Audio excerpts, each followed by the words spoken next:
In this shot here is one of the most fabulous examples of pupal camouflage that we have here in the UK.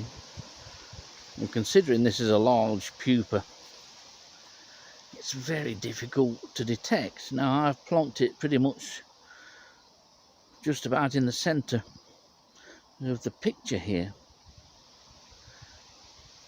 which makes it rather easier to detect, but if I was to zoom out, it renders it invisible amongst the foliage, and even when you see it close up like this, it can be extremely difficult to find. But this of course is a pupa that I've been watching for a week now, and it's a pupa of a purple emperor butterfly.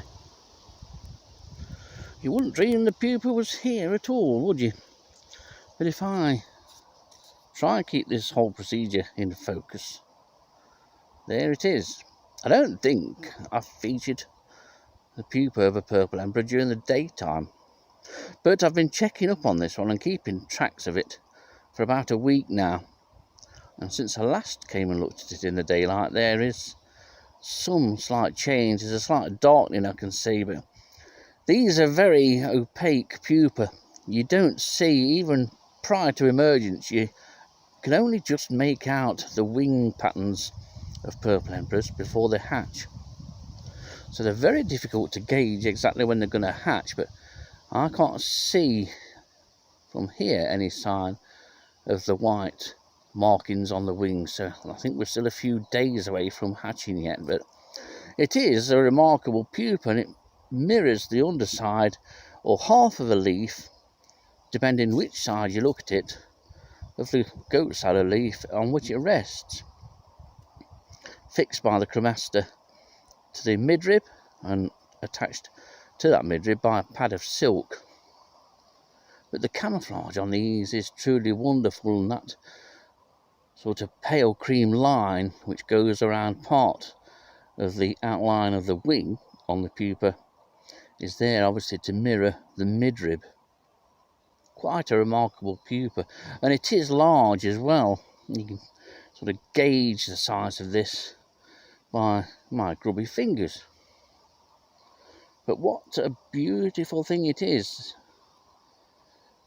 I need to come and check on this tomorrow, but I don't think it's going to be tomorrow. I think we're still looking at a couple of days yet. But if I bring this down, this branch, it gives you an idea of just how well camouflaged purple emperor pupa are. And this is the only one we know of. All the other L5 larvae have done the disappearing act again. Not all purple emperor larvae, once they reach thin style, go upwards as is suggested. This one hasn't. This has stayed put, and it fed on this very branch and other small branches around it. It's been feeding there since April, since it woke up and came out of hibernation.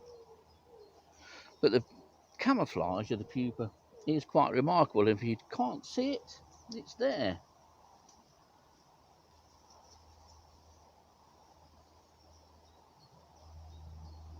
You can see how well camouflaged it is, and the coloration matches perfectly the underside of the leaf that's being held by my thumb and fingers. And it's so easy to lose as well. If I take it up like that, so you can't see it, and then I bring it back down again, can you see it? And can you see the leaf it was on? It's there if you want to know where it is.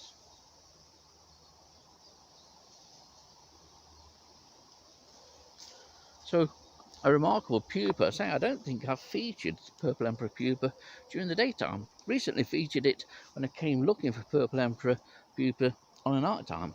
And this I found instantly, and it was the only one that I found. So it's still not out, this one. A couple of days, I think. But I think by now July the 5th. They are out and about here in Sherwood Forest. I know they've been reported elsewhere in the country. A fabulous butterfly for you to go out and look for.